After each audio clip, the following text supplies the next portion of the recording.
Take me out to the ball games. Take me, oh, shalom, my friends. Shalom to all of you. This is your old pal, Rabbi Sol Solomon, founder and spiritual leader of Temple Sons of Bitches in Great Neck, New York. And who doesn't love a ball game? Well, if you're a New York Mets fan right now, you know. But who doesn't love stories and lore of baseball? And lo and behold, we have some lore here because this person that is in front of us, EDDIE FRIERSON, Dave, who produces this show, saw a play of his more than 30 years ago. Off Broadway, it was playing at the Lambs Club, and it was called Matty, An Evening with Christy Matthewson, who was this very important ball player for his time, somewhat sadly forgotten now, except when this man, EDDIE FRIERSON, keeps bringing him back 3 decades later,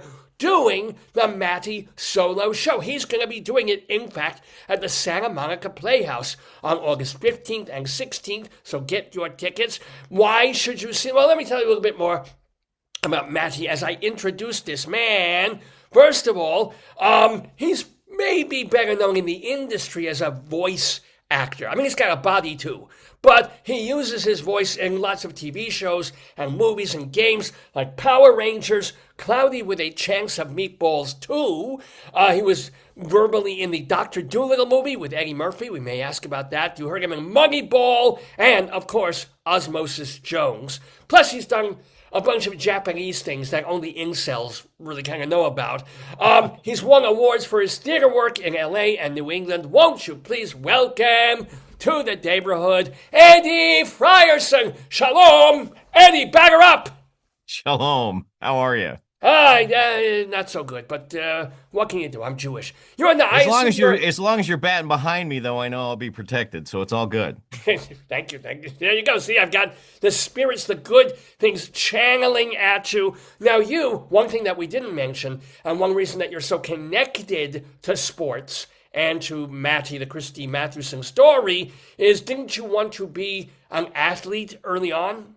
Well, I think so many people want, that dream, and I love the game of ball and played baseball, won a state championship at my high school, Hillwood High School in Nashville, Tennessee, and then went out west to play at UCLA and got my degree in theater. And the love of the two of those things, it was pretty clear that I was not going to be a major leaguer. The dream was there, but then it kind of quickly dissipated when, did you hurt yourself as some people do, no, or you just no, didn't? Yeah. no, there's just a huge difference of being awesome in high school and pretty good in college. Pretty good's pretty good, but it's not the bigs. So, it's a great experience, wonderful. I'm still really tight with Coach Gary Adams, Hall of Fame coach, who shared an office with basketball legend Coach John Wooden, which is kind of fun. Yeah, so by mixing in theater, I used my theater degree and kind of created this show quite by accident. And that's a whole long story. And Go figure. Theater was your safe choice. That was the safe major. But it's through that. Now kind of an honorary member of the Baseball Hall of Fame. Me and my kids represented the Matthewson family at the 75th anniversary of the inaugural class. I got to spend a whole week with the grandkids and the kids and great grandkids of Walter Johnson, Honus Wagner, Ty Cobb, and Babe Ruth. It's just crazy. And it's all from I've been blessed in many ways. How old were you when you started coming up with the Matty, An Evening with Christy Matthewson? Well, my first research trip, and that was just because my dad found an old copy of Pitching in a Pinch in a used bookstore in San Diego when he was out west teaching a workshop, a weekend seminar at UC San Diego, and he brought it up to me. I was living on the beach in Santa Monica, and gave it to me, and I thought, oh yeah, that's nice. I've heard of Christy Matthewson. I just knew he was in the inaugural class of the Baseball Hall of Fame. Didn't know a lot about him.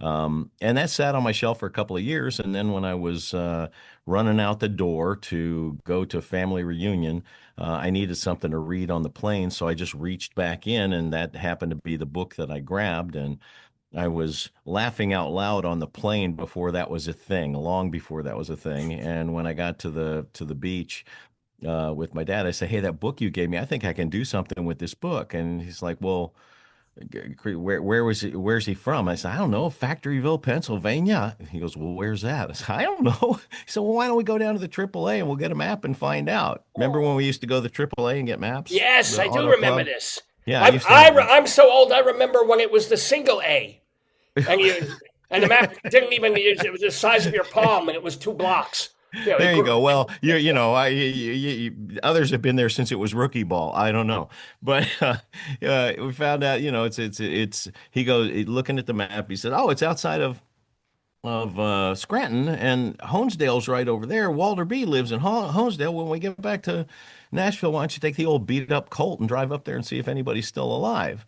And Walter B was Walter Barb, who was my dad's advisor and mentor when he got the first PhD ever at Kent State University.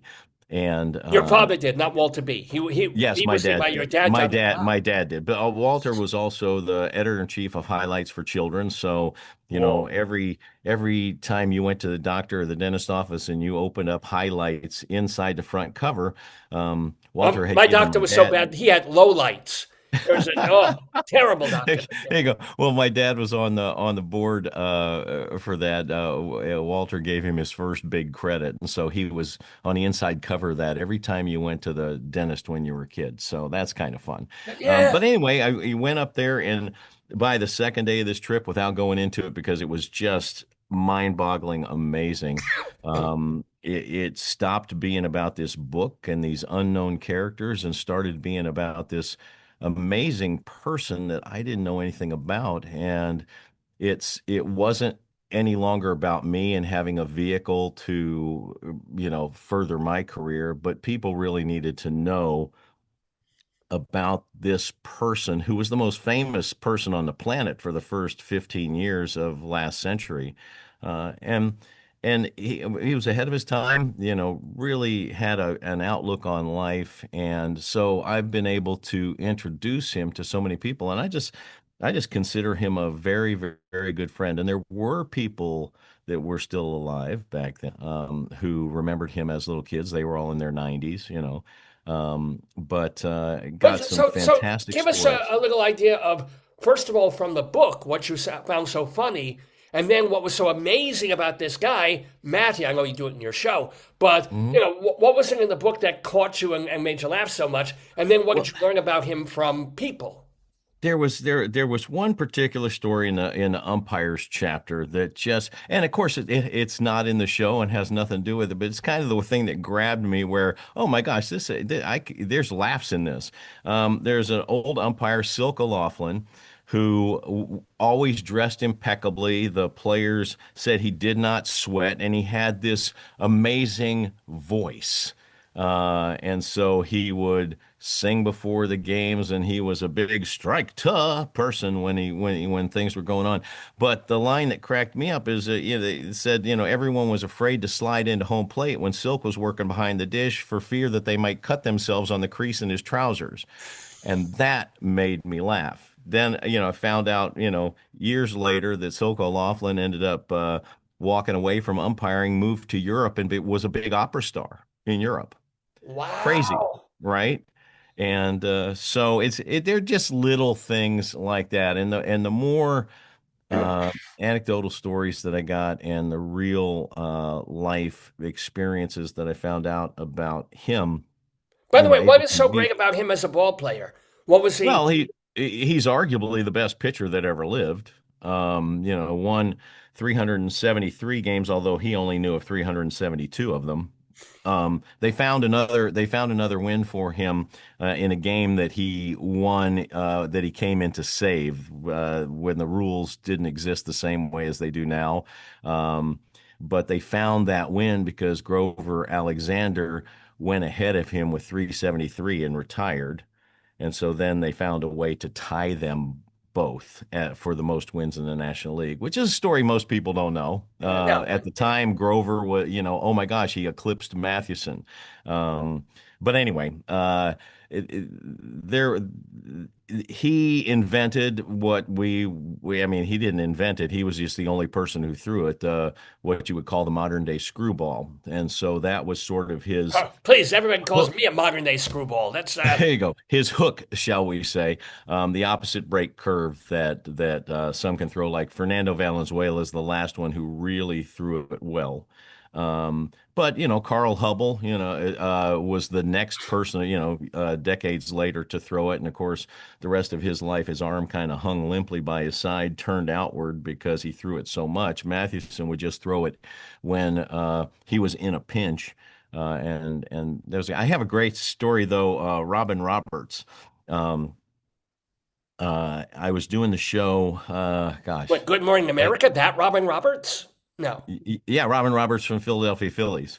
Oh, okay, So different. Yeah, okay, he yeah.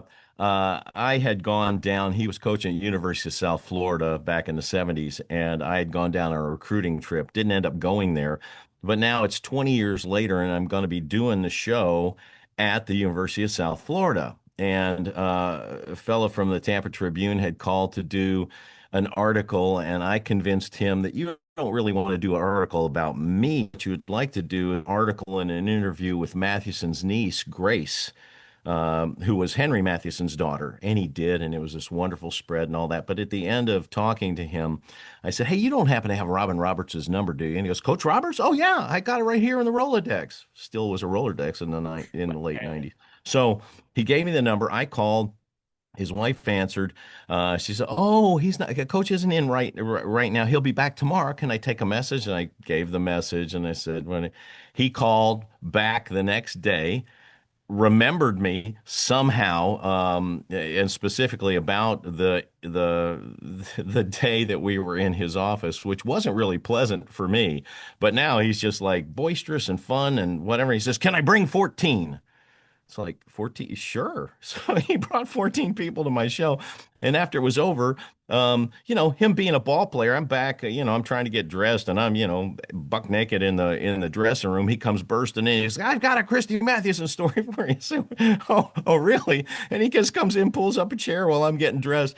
And he says, "Yeah, when I was at Michigan, I could hit. I took pride in my hitting. I hit a whole bunch of home runs in the big leagues, but I not only did I throw hard and I didn't care about anything else but throwing hard, hard, hard, hard, hard, but I could hit. I could smack the ball. And here I am at Michigan, and Coach Fisher's throwing BP, and he's throwing up, and I'm going crack, crack, crack, crack, crack, balls everywhere all over the park.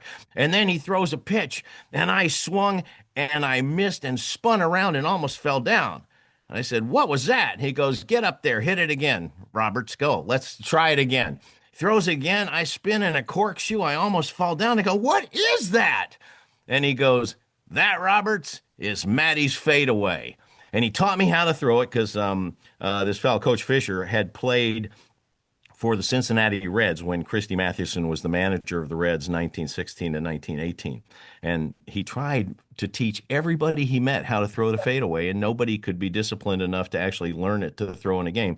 But Robin Roberts told me, he said, "Say, there's only one person I ever threw it to, and it was always an out." I'm telling you, you don't believe me. 100% of the time, ground ball to second base, Roger Maris. If I had two strikes on Maris, I needed a ground ball, I'd throw Matty's fadeaway. It's either an out or a double play. And that's my Christy Mathewson story. And I thought, man, that is great. These are pearls that you just can't get anywhere else. Well, let me ask you about that because you had the show at that point. You creating a one Yes. person show, and then out of the woodwork, since you've been doing it for 30 years, people come, "Oh, I've got a story for you. Oh, I've got a Mathewson." Yeah. Has your show been basically frozen for 3 decades, or do you make room to, Well, here's the interesting thing. My director, wonderful guy, very talented, excellent writer, excellent director, definitely an interesting personality, Kerrigan Mahan, who he saw a very early version of the show at the Santa Monica Playhouse, where incidentally I'm going to be doing it in a couple of weeks. And when it was over, because I was still in the developmental stages of it at that time, I got a phone call like 3 days later, and it surprised me because I didn't really know him very well. And he said, I answered, "Hello." He's like, This man talked to me. So what? Excuse me? It's Mahan. This man talked to me. I said, what are you talking about? Talk to you. He said, listen, you have something special here. This man talked to me, but you need help. I would love to direct this show and turn it into a real piece of theater. And I went, okay. So we spent weeks, months, years cutting, pasting, moving stuff around. The basic stories were there, but moving things around, eliminating the chaff, good editing. And by the time we had a little 45 seat theater and we got a bunch of church ladies in there for a test audience, as it were. And we made sure that none of them enjoyed sports at all. They even resented their husbands for watching football on Sundays. And when they were all standing at the end, we knew that we had good theater. It wasn't a baseball play. Of course, Right. if Yeah. you like, love, enjoy baseball, you get a whole different thing out of it. But basically, Christy Matthewson, his whole outlook, like we all have these same experiences, the ups, the downs, the highs, the lows, the tragedies, the great triumphs. And the same kinds of people. These, they tend to be umpires in his world, but they're your teachers and bosses and parents, and so I think Rabbis. Yeah. everybody can relate to his words, even if you don't know, like, or care a thing about baseball. And that's really what struck me right from the start, from all the different writings and things that I had found about him and the stories that I learned from people who were alive when he was alive. A lot of that's not even in the play. It just kind of has all come together. Well, it did ages ago, and I'm Yeah. just thrilled people still ask me to perform it because it is there's one time when I got thousands for one performance, and I would do it free on a street corner tomorrow. I'm Don't donating my don't time tell to that if Santa. this producer's listening to this show. Do Well, not tell them that you would gladly do it for Well, free. but here's what I will say is wherever you are in the country, if you would like to see this, and someone involved with a theater or a nonprofit group or a school, I would be happy to come if expenses are covered, and you can either put it on for free for people that you want to see it, or a fundraiser for your group. I'm happy to do that now. Of course, if you want to pay me thousands of dollars, that's all right too. Yeah, I've So said I was just thinking that the lotto was really high yesterday, and I guess the two lotteries that are going on right now, the other one's kind of pushing up in the hundreds of millions of dollars toward a billion. I thought, well, if I won that, I would just do 2 months on Broadway and tape it, and then be done with it, and enjoy the retirement of the show. But I just wait, love doing after all it. these years, you haven't done like a solo Netflixy or Amazon Well, Prime thing.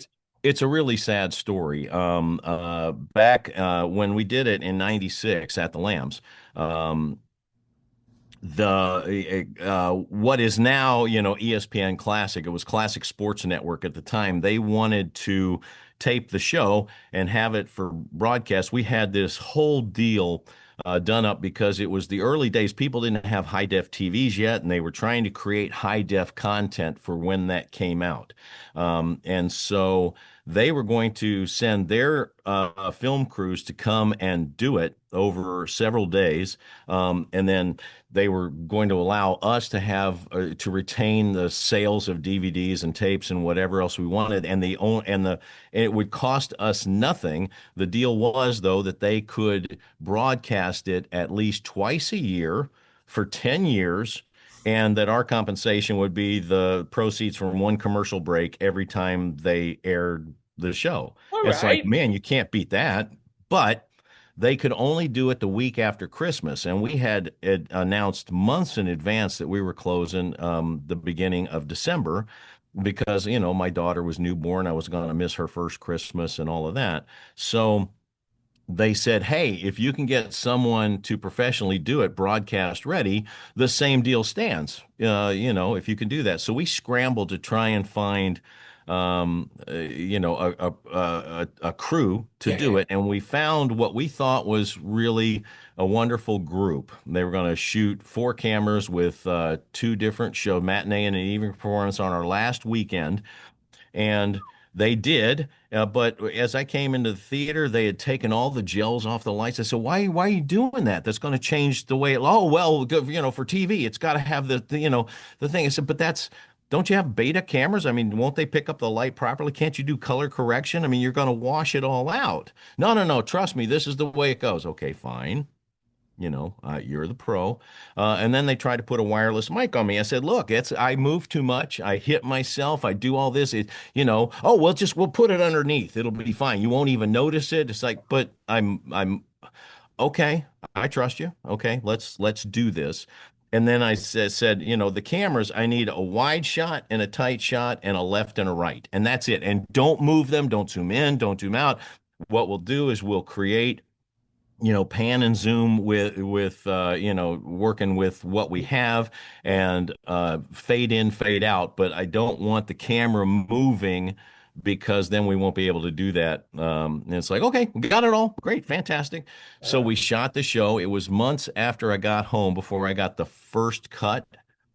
Absolutely miserable, out of focus, washed out, and all of the sound sounded like this because it was inside my uniform. It was unusable. Not even as a promo couldn't use it. So you can kind of see what the show looked like in New York.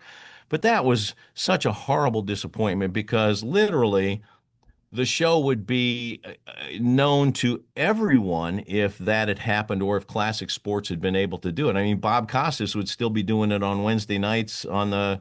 He was there the day that they shot, by the way. He did with the Wednesday nights on MLB Network. I mean, so that was just really sad, and it would be great if we could go back and get the younger Matty, taped that way. But I would still love to. That's another thing. If anybody's watching, you got a production company, stuff costs money, and I get it. But it would be fabulous to just be in a setup with somebody for 3, 4 days and shoot the whole thing from many different angles, and just finally get a definitive version of it that's not from the back of the theater just looking at it. I mean, I've well, there's got not plenty of that. that much of a rush. I mean, you probably still be doing this for another 20, 30 years. Yeah, So until my knees give out, I guess. I don't know.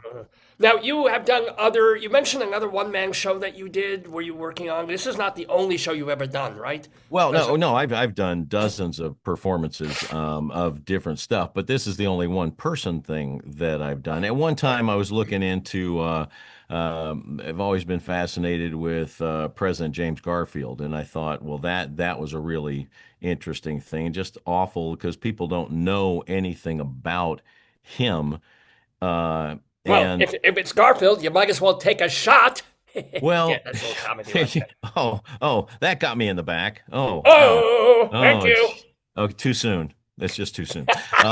But like I'm convinced that had he not been assassinated, there would not have been any Jim Crow. Uh, because the election right before his was when they, fellow Tillman won the election votes, and they did the Electoral College to make sure that a Southern Democrat that close after the Civil War wasn't put in power. And the trade-off there, because the parties have changed now. The old Democrats are now the Republicans, Yeah. and the Republicans of Lincoln's day are now the Democrats. But the he um, they agreed to pull all the troops out of the South in order to allow, gosh, who is it? Buchanan? I can't remember who it is that they put in place. But then uh, Nixon? Garfield, No, wait, it wasn't Nixon. won that next election in a very close thing. He didn't even want to run. It was kind of a crazy uh, Republican convention in Chicago that year, where it took multiple ballots, and he was trying to get Sherman nominated, and there was a faction that wanted to bring President Grant back, and it was just, anyway, fascinating stuff. If anyone's interested, Destiny of the Republic by Candace Millard, phenomenal book about And that you've whole you time. got the show? You've written it. You just need to perform it, or are you working No, on no, it? no, no. I was interested in doing it, and then it's just things happen where I'm taking care of kids and doing stuff, and my mom passed, and so been having to deal with all of that kind of stuff. So it's just Your it's father's just still alive. This is quite. yes. Yeah, 93 and a half and loves doing everything. So we keep traveling back and forth to his home in Florida and mine in California. And we have this running joke that when I'm in Florida, I'm on vacation. When he's in California, he's on vacation.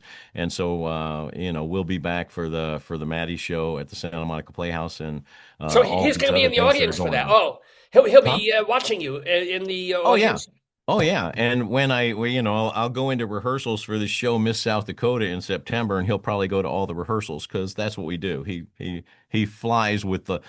I'm happy to be happy, lots of fun to be had. So And by the we way, keep this busy. Miss South Dakota, that's going to be in, as you said, in Burbank in October. This is not a Yes. play that you wrote, but No. it's a play that you're in. It's a little comedy, a silly little thing. What is it? Right, it's sort of a romantic comedy. Old washed-up football player and a former Miss South Dakota who never married the football player. You find out is, but yeah, well, no spoilers, but it's just kind of fun and light, and it's going to be done. I don't know what they call the theater space, but it's going to be in the main room. They set up a theater at the Methodist Church in Burbank across from Burbank High School. And so that's going to be sometime the beginning of October.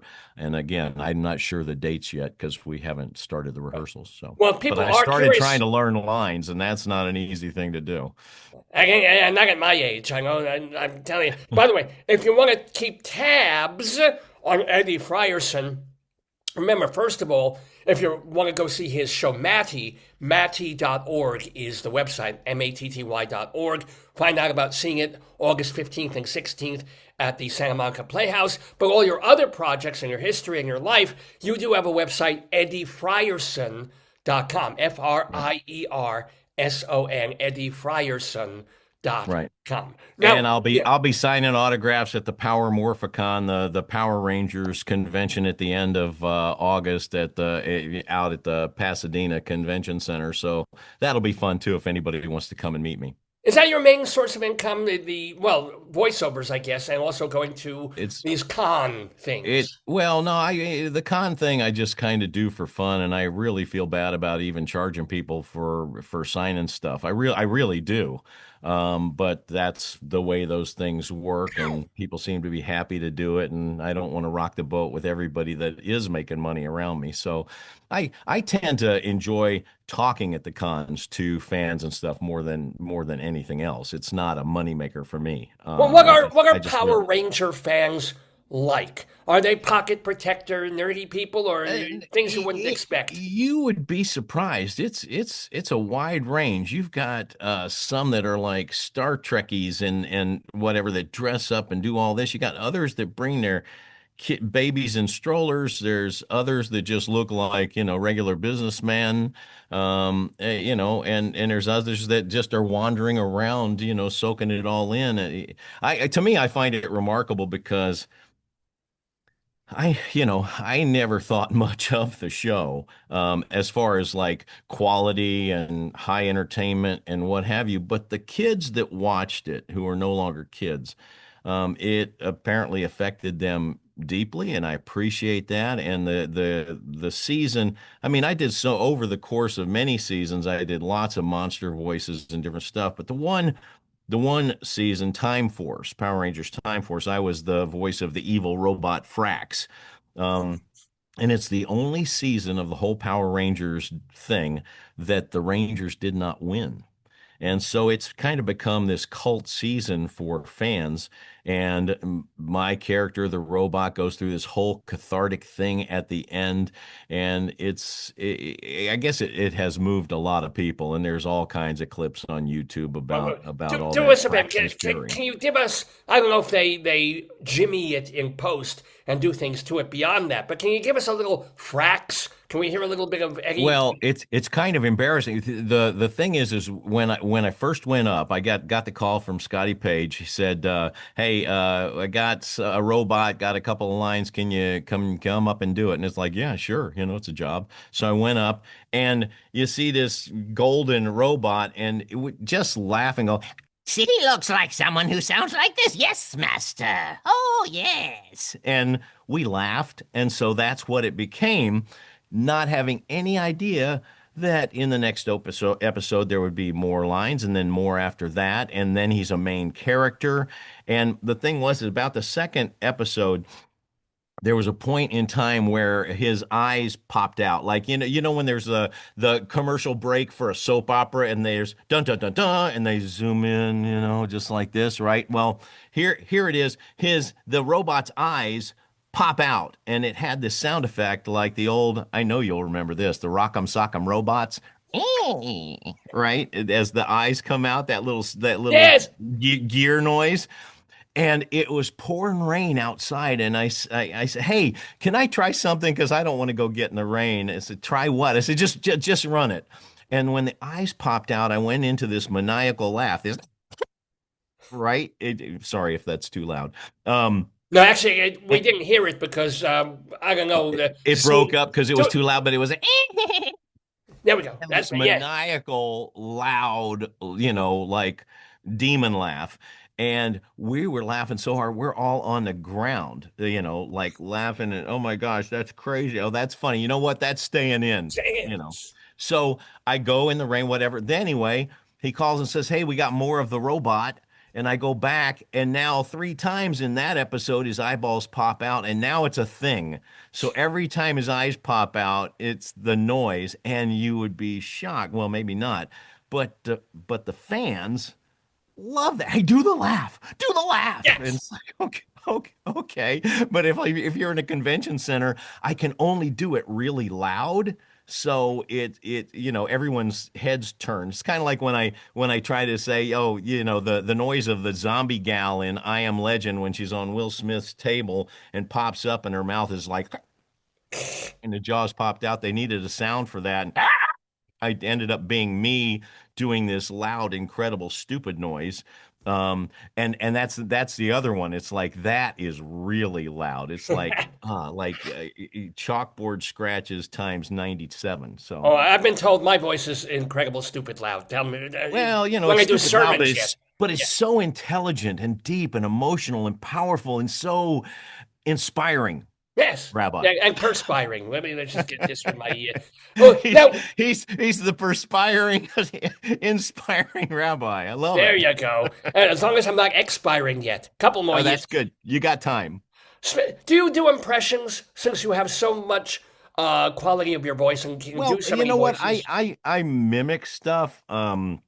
But I kind of shy away from straight up impression stuff. Like I get asked all the time because I become known as sort of the sports guy in Hollywood. I like all the play-by-play and horse races and period newscasters, and I kind of do this fake Harry Reasoner thing when I'm this morning in the Oval Office, President Nixon met with Leon Jaworski. That kind of thing. That then when it's put in the flats, it sounds just like it, right?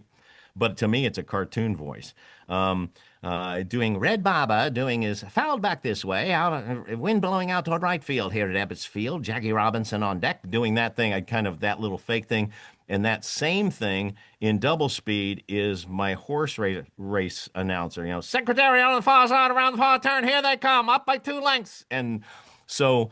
I do stuff like that, mimicking the real people, but not wanting to be them. So, like, I get asked, "Hey, can you do a Vin Scully?" It's like, first of all, I would never, ever, ever step on, a baseball royalty like that. I mean, I can fake and do Jack Buck, or Harry Callis or whatever, and it's not right. It's just the case. But it's real easy for me to go, "Good evening, ladies and gentlemen, boys and girls, and welcome to Dodger Stadium." I can do the sing song, and that's what I do because And by for the way, if whatever you want to reason. see a hairy callus, I've got one Yeah. right there. It's There, painful. And there you go. But it's just the one hair, though, right? uh, Well, I comb it. I do a comb over, so that it's particularly. An elbow comb over. That's excellent. So, what voice did you do in Moneyball? That was a very, very popular, but good Well, film too. it's interesting because the gals who were hiring all the voiceover talent, they didn't know baseball at all, and Bennett Miller, who was the director, it was only his second movie ever. Capote was his first, and he had gotten an Oscar nomination for that, and but he was given Moneyball to do, and apparently he's having a lot of trouble because as he told me later, so like I have a documentary, but this is a movie. It has to be a movie, not a documentary. We've got this big this big segment where that's okay, but the whole thing is coming off like the book, like a book, and it needs to be the movie. But I have all this information I need to get out. And without going into the meeting that kind of made everything flow and happen and whatever, it's like, well, if he's in his car, oh, he's in his truck. Well, the radio's on in his truck. So, like for instance, I laid down voiceover stuff throughout the movie, and then we hired people to replace a lot of the stuff that I had done, and it was fun too. So when you're watching and it's right after the World Series, he's in his truck driving and it's talk radio, and I'm the host on the talk radio, and we got so and so from Bellingham in here. We just go, it's like we're a farm system for the New York Yankees. You'll hear that line, and that's me. But it was really kind of cool.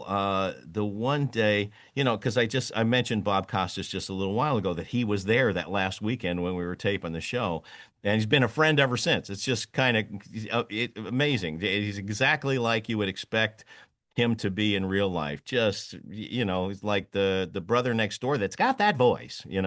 But Bennett, there's a sequence, a back sequence of Billy Bean when he's in high school, and he said, "Gosh, it would be so great if we could just get like a known something in there for that." And I said, "Well, what about like a Bob Costas?" He goes, "Oh yeah, but that's a pipe. That'll cost $1 million." I said, "Well, hold on." I pulled out my phone.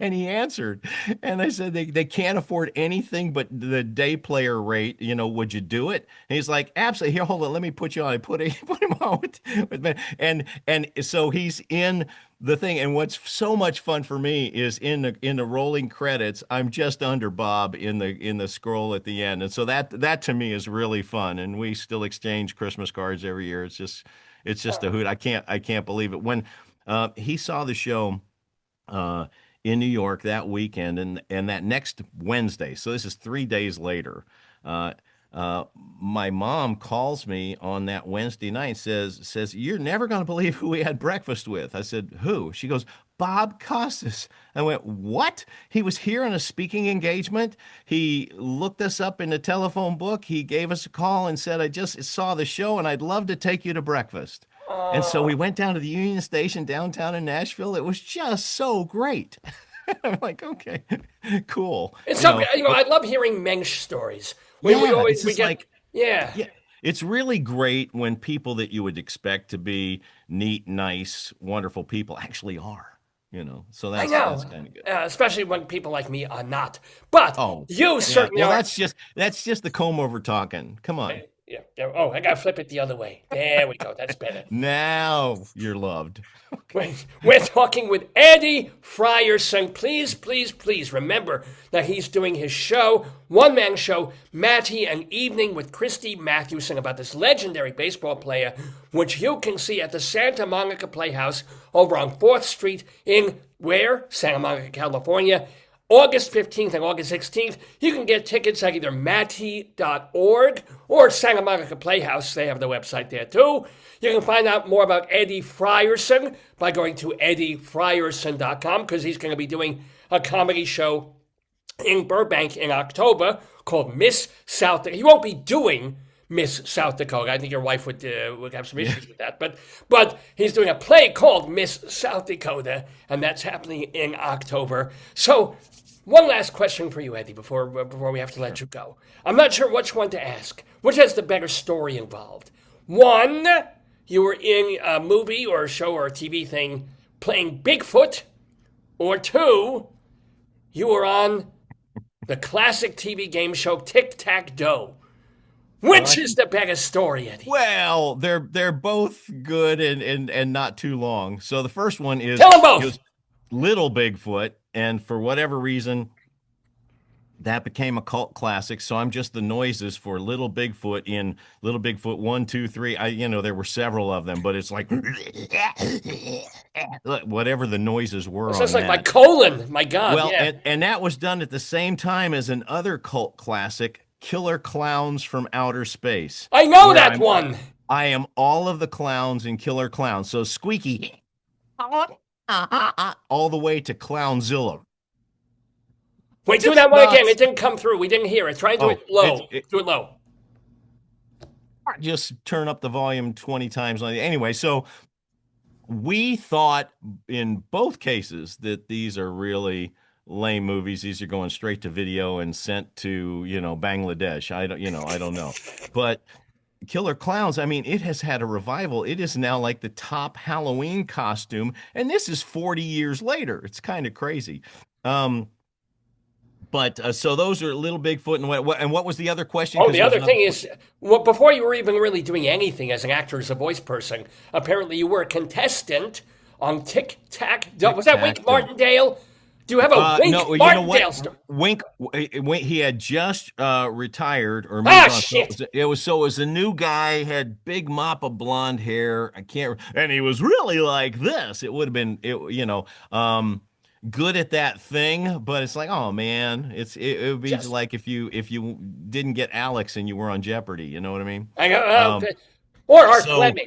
Or Art Fleming. Here I was a 5-day champion, but could not beat the dragon. And it happened to be that my dad was out there that week. They taped all 5 shows, just right one after another.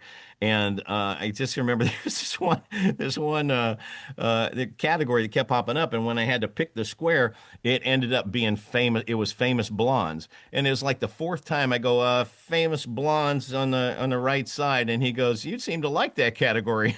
I went, "Well, I hope to be one someday." And that was my big laugh on Tic-Tac-Toe. But my dad I don't know if any of that is on YouTube or anything, or if anyone even archives stuff like that. But my dad was in the audience. So when it came time to try and beat the dragon, of course, we still joke about it that he lost me the money and just got me a lifetime supply of Tetley tea, which they only gave me 1 box and never fulfilled the lifetime. No! Well, have you written to the company? They owe you.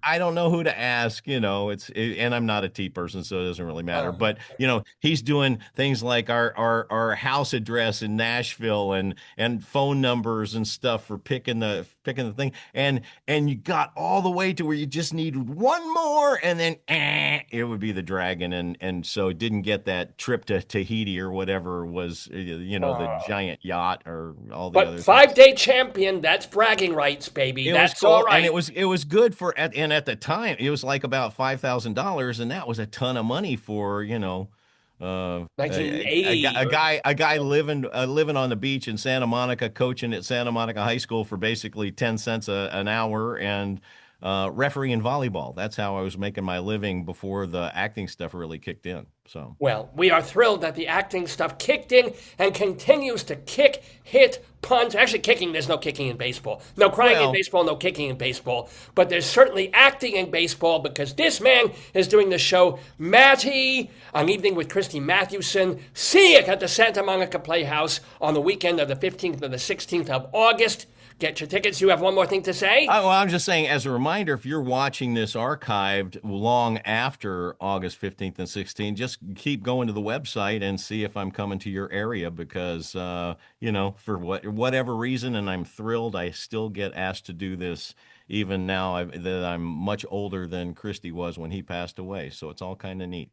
Well, this has been a home run for us here in the neighborhood. Thank you, Eddie Frierson. Much mazel with your show. Continuing luck with everything.